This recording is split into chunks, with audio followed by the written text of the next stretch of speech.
handbook, do an addendum to it because it talks about COVID pay. Okay, all right. So yeah, let folks know that's a, ladies and gentlemen, that's what we do here. This is the tip for all you business owners. What's that? What is that? The COVID pay. Let's talk a little bit about that so people would understand what they need to do because now we're jumping into 2021. Right. So now 2021, they've made part of the new CARES Act, and I'm not completely. I haven't read the whole thing, but most of it, what it says when it comes to the COVID pay, is that it's not mandatory. Where last year companies was mandated to pay their employees if they were out of work due to COVID. So if they catch COVID or had to care for someone, they would get pay.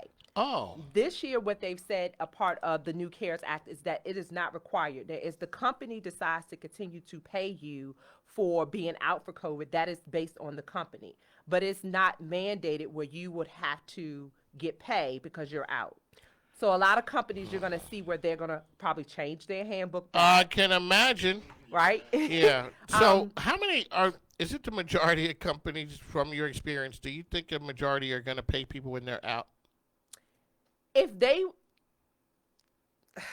that's a tough one. Okay. I would say, depending on the company, you think about from a financial standpoint, some companies probably truly can't afford to continue to pay their employees for being out due to COVID, right? Okay. Is it the right thing to do? It is, right? When we think about morale, we think about the financial burden that a lot of families are having because they're even having to care or been exposed, or they've even maybe have a sick family member, right? Mm-hmm. And they're